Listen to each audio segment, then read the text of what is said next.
Თქვენ აუდიტორიას უკვე გავაცანით თქვენი ბოლო კვლევის რამდენიმე ფრაგმენტი, ოღონდ თქვენი კვლევა არის მრავლის მომცველი.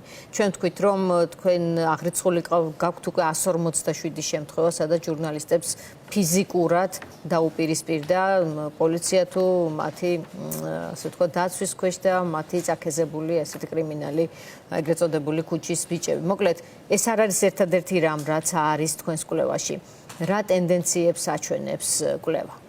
ნინო საღამომშვიდობის, დიდი მადლობა პირველ რიგში მოწვევისთვის. მოდით ამ დღეს, რომელიც ქართული ჟურნალისტიკის დღეა, მე სოლიდარობას გამოვცხადებ ყველა ჟურნალისტს, რომელიც დაზარალდა ბოლო რამდენიმე თვის განმავლობაში და ვიტყოდი ბოლო 1 წლის განმავლობაში ჩვენი დაცული დაზარალებული ჟურნალისტების რაოდენობა 200-ს გადააჭარბა, მხოლოდ ამ პროევროპულ აქციებზე, რომელიც 28 ნოემბრიდან დაიწყო, ჩვენ აღვრიცხეთ ჟურნალისტების, ოპერატორების დაზიანების თუ სამუშაოში ხელის შეშლის სხვადასხვა ფორმით ხელის შეშლის 157 შემთხვევა და მათ შორის არის ისეთი შემთხვევები, როგორიც არის ფიზიკური დაზიანება, ქიმიური ნივთიერებით იგივე გაზით მოწამვლა, გაზით თუ წიწაკის სპრეით მოწამვლა,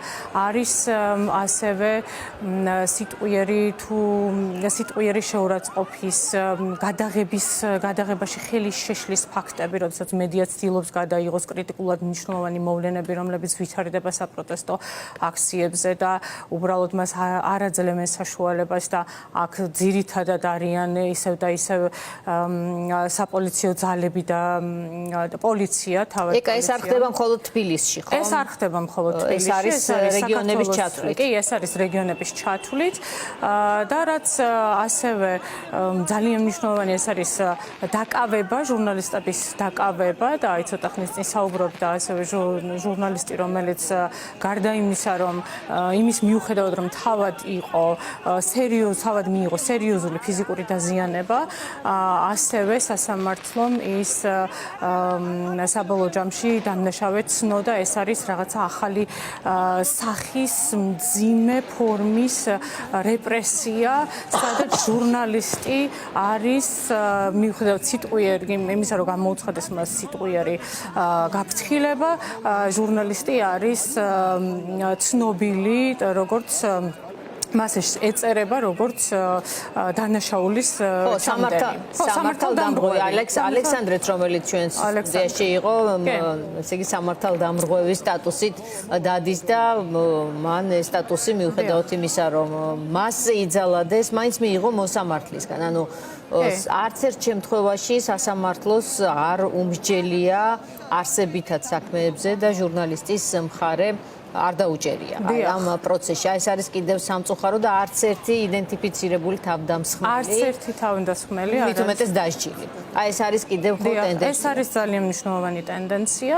ასევე ჟურნალისტების თუნდაც დაჯარიმება და მათი ეგრეთ წოდებული გზის გადაკეტვის გამო, როდესაც ისინი იქ დგანან და საკუთარ მოვალეობას ასრულებენ და ჟურნალისტებს ჩემი თვალით მაქვს ნანახი და ალბათ ყველანი დამერწმუნებით, ვინც აქციებზე დადის და ყოფილა თუნდაც ერთხელ მაინც რომ ჟურნალისტები დადიან აი ამ თავიანთი ბეიჯებით, სადაც აწერიათ რომ არიან ჟურნალისტები, აწერიათ რომელ ორგანიზაციას წარმოადგენენ, რომელ მედია ორგანიზაციას წარმოადგენენ, ამის მიუხედავად მათ მისდით დაჯარიმების უწყებები და რამდენიმე ჟურნალისტს მოუხსნეს.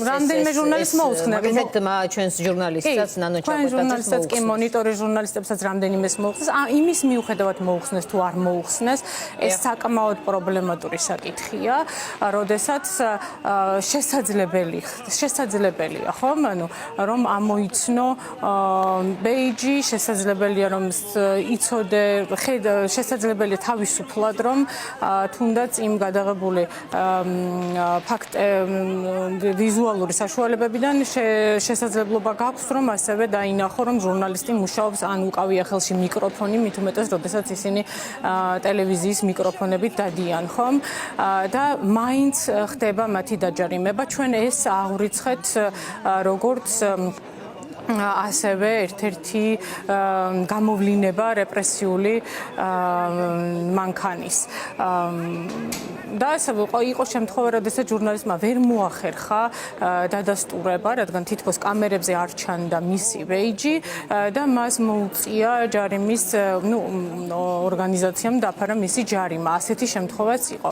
ასევე ერთ-ერთ ჟურნალისტს მიუხედავად იმისა, რომ მან წარადგინა თავისი ასე ვთქვათ, სამუშაო ადგილიდან წარადგინა ცნობა, რომ ის არის ჟურნალისტი, წარადგინა ცნობა, რომ ის იმყოფებოდა სამუშაო მოვალეობას ასრულებდა იმ დღეს, როდესაც მას ჯარიმა გამოუწერეს. ესეთი საქმე სამ თვემდე გაგრძელებამ გადაწყვიტა შესაბამისად საგამოძიებამ.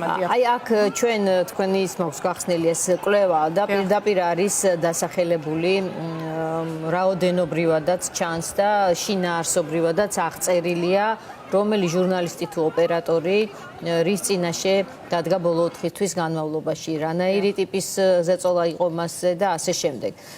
ეს დიდი ტალღა, რომელიც ქართულმა მედიამ საკუთარ თავზე მიიღო, რუსული არალეგიტიმური რეჟიმისგან თითქოს ამ ეტაპზე მიწყნარებულია, თუმცა ჩვენ არ გვაქვს არანაირი გარანტია, რომ არ იქნება ახალი ტალღა ან ტალღები.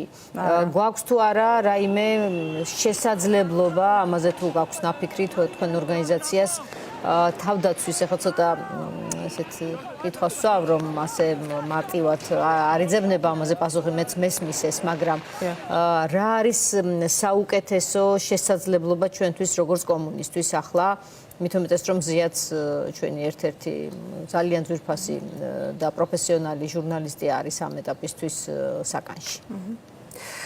თავდაცვის მექანიზმებზე საუბარი თან თითქოს ერთი შეხედვით მარტივია, მაგრამ მეორე მხრივ ძალიან რთული, იმიტომ რომ უბრალოდ გამოდის, რომ არ უნდა გააჟღერო და არ უნდა გადაიღო ის კადრები, რაც ასახავს მიმდინარე მოვლენებს, არ უნდა დასვა კრიტიკული კითხვები, არ უნდა გააჟღერო. ეს არ არის ჩვენთვის გამოსავალი. ეს ვერ იქნება ჩვენთვის გამოსავალი. ამ შემთხვევაში სოლიდარობა, საერთაშორისო მხარდაჭერა და საერთაშორისო ქსელური შრომა არის თუ არა სოლიდარობა, საერთაშორისო მხარდაჭერა არის ძალიან მნიშვნელოვანი. ძალიან მნიშვნელოვანია თავად ჟურნალისტებისთვის, რა თქმა უნდა, რამდენად ამაზე ხელისუფლება რეაგირებს, ეს ჩვენ ჯერ კიდევ არ ვიცით. და ვხედავთ, რომ ამისი დიდი შედეგებიც არ გვაქვს, თუმცა რა თქმა უნდა, მაინც ასე თუ ისე ის რომ ჟურნალისტებს ჰყავთ მხარდამჭერები ქვეყნის გარეთ და ესენი არიან საერთაშორისო სხვადასხვა მედიის მხარდამჭერი საერთაშორისო ორგანიზაციები, ეგრეთ წოდებული მედია ვოჩდოგები, ეს ძალიან მნიშვნელოვანია. ცოტა ხნის წინ ამალკლუნების, უბრალოდ ამალდა ჯორჯ კლუნების ხო ჩართვა მათი ფონდის მზიამაღლობელი საქმეში იყო სერიოზული დარტყმა ოცნების ნარატივისთვის, იმიტომ რომ ეს ხალხი არ ერთვება შემთხვევით ასეთ საქმეებში, რასაც გასკიდებს ის ბოლომდეც მიჰყავთ. მოკლედ, ეკას მინდა მადლობა უთხრა და კიდევ ერთხელ გითხრათ, რომ ეკა ბასილაია მედიის ინფორმაციისა და სოციალური კვლევის ცენტრის ხელმძღვანელი იყო ჩვენთან სტუდიაში, გვესაუბრებოდა კვლევაზე, რომელიც ამ ორგანიზაციამ ჩაატარა და გამოაქვეყნა ქართული ჟურნალისტიკის დღეს.